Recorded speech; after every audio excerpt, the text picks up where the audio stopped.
গ্রামে শীতের দিনে পরিবারের সকলের সঙ্গে একসাথে বসে খাবার খাওয়ার মজাই আলাদা। যদি হয় গরম গরম খিচুড়ি আর সাথে থাকবে মাংস কষা, বেগুন ভাজা। গ্রামের মানুষ শীতের দিন আসলে যেভাবে মজা করে আনন্দ করে দিন পার করে, শহরের মানুষ বড় বড় দালান কোঠায় থেকে দু একদিন পর পর রেস্টুরেন্টে গিয়ে ভালো ভালো খাবার খেলেও কিন্তু এতটা আনন্দ পাওয়া যায় না। আর এই আনন্দ উপভোগ করতে হলে কিন্তু একবার হলেও গ্রামে যেতে হবে। আর গ্রামে যেতে হলে অবশ্যই শীতের সময় যেতে হবে। শীতের সময় যাওয়ার কারণটা হচ্ছে, শীত মানেই পিঠাপুলি খাওয়া, টাটকা টাটকা ক্ষেত থেকে সবজি উঠিয়ে রান্না করে খাওয়া, সাথে থাকছে খেজুর গাছ থেকে টাটকা খেজুরের রস পেড়ে সেটা দিয়ে গুড় বানিয়ে পিঠা বানিয়ে খাওয়া।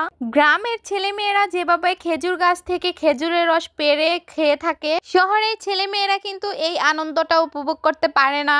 গ্রাম মানেই হলো শান্তির জায়গা। শহরে থেকে কখনো গ্রামের শান্তিটা খুঁজে পাওয়া যাবে না। আমার তো নিজেকে খুবই লাকি মনে হয়, আমি গ্রামের মেয়ে, গ্রামে জন্ম হয়েছি।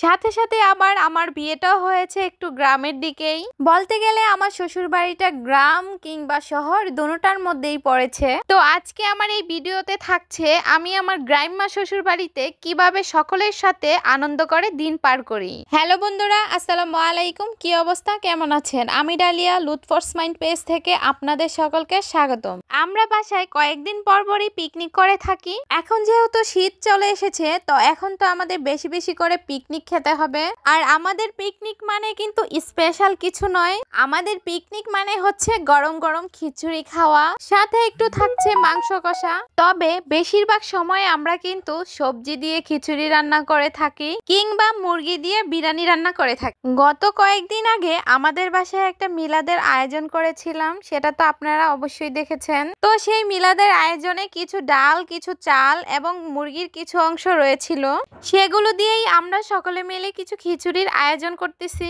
আসলে সকলে মিলে যে কোনো খাবারই মজাই অন্যরকম। যদি থাকে পরিবারের সবাই, তাহলে তো একটু একটু করে খাবার খেলেও শান্তি পাওয়া যায়। আমি আমার জীবনে কোনোদিনও ভাবিনি যে আমি আমার শ্বশুর বাড়িতে এসে এতটা আনন্দ উপভোগ করে দিন পার করতে পারবো। তবে এত আনন্দ উপভোগ করার মাঝখানে কিন্তু থাকতে হবে একটা ভালো স্বামী, আর সাথে থাকতে হবে একটা ননদ কিংবা একটা দেবর, আর যদি সাথে থাকে লুঙ্গি পরা একটা শ্বশুর। মানে আমি কিন্তু আমার ছেলের কথা বলতেছি। এই যে আমার ছেলেটা কত সুন্দর করে লুঙ্গি পরে ঘুরতেছে, আমার ছেলেটা এমন ভাব ধরে ঘুরে মনে হয় যে সে আমার শ্বশুর। ঠিক আমার শ্বশুরের মতোই হয়তো আচরণ, আমার শ্বশুরের মতোই আমার ছেলেটা বরাবরই আমাদেরকে শাসন করে থাকে। আসলে আমার ঘরটা আলোকে আলোকিত করেছে আমার ছেলেটা। তো যাই হোক, আজকে আমরা খিচুড়ি খাবো কলা পাতায় করে। তার জন্য গাছ থেকে কলা পাতা কেটে এনে বাড়িতে সুন্দরভাবে ধুয়ে মুছে আমরা এটাতে বসে বসে খাবো। কলা পাতায় করে কে কখন খাবার খেয়েছেন অবশ্যই কমেন্ট করে জানাবেন।